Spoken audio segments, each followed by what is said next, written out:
আসসালামু আলাইকুম রহমতুল্লাহ। আমি জানতাম ভারতের কপালে এরকমই জুটবে, কেননা আপনি যে কারণটা দেখাচ্ছেন সেই কারণটা কবে নাগাদ দেখাচ্ছেন? যখনই আপনাকে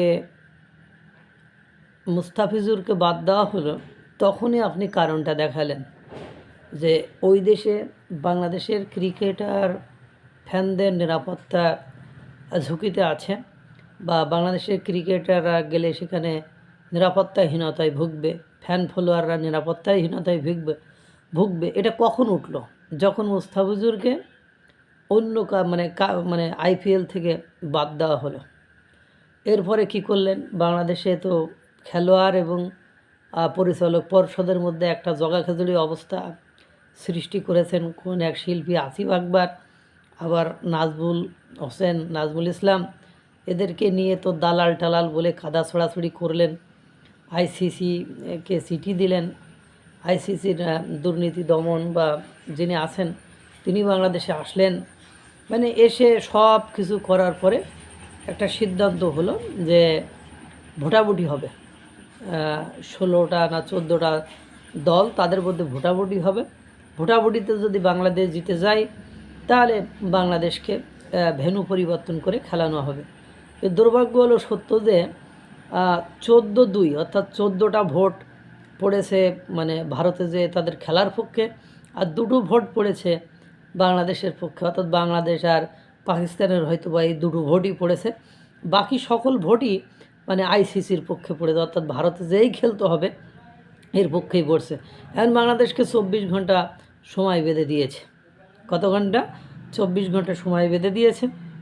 যদি 24 ঘন্টার ভেতরে সিদ্ধান্ত না জানায় যে আমরা ভারতেই খেলব, তাহলে দেখা যায় আপনার ওখানে স্কটল্যান্ডকে ইনক্লুড করে বিশ্বকাপ চালিয়ে দেবে।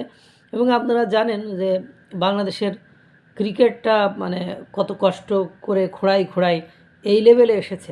এখন যদি এই হয় পরিবেশ পরিস্থিতি, আর এখান থেকে যদি ছিটকে পড়ে যায়, শুধু যে আইসিসি থেকে ছিটকে পড়ে যাবে তা কিন্তু নয়, বাংলাদেশের ক্রিকেটটা ধ্বংসের একদম খাদে কিনারায় এবং ধ্বংসের ভেতরে পড়ে যাবে, এটা 100% নিশ্চিত করে বলা যায়। শুধু যদি এরকম হতো, ওই যে একটা কথা আছে যে মুসি ভদ্র হইলে থালার কয় বাসন।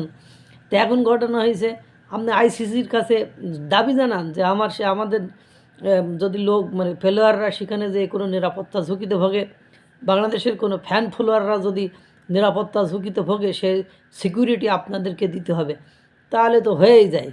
মোটামুটি সেটা না করে আমরা তো সেই একটা কথা আছে না, সেই ভারতের চাইলি খাচ্ছি, সেই ভারতের ডাইলি খাচ্ছি, সেই ভারতের আটাই খাচ্ছি, সেই ভারতের মানে আদা খাচ্ছি, সেই ভারতের রসুন খাচ্ছি, সেই ভারতের কাঁচামরিচ খাচ্ছি, সবই তো ভারতের মালই খাচ্ছি।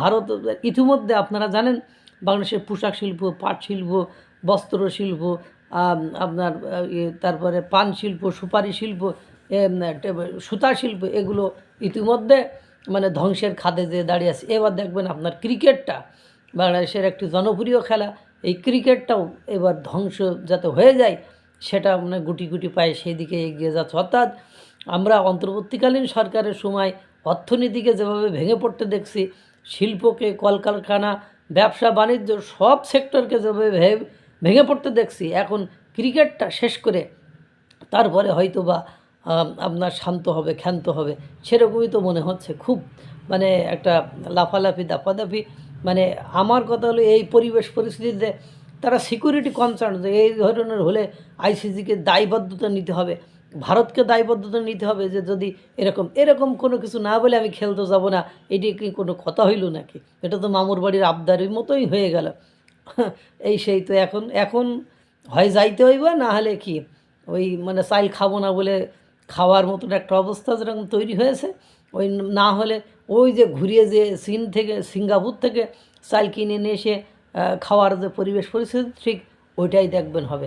আল্লাহ তাআলা সকলকে ভালো রাখুক, সুস্থ রাখুক। আসসালামু আলাইকুম ওয়া রাহমাতুল্লাহ।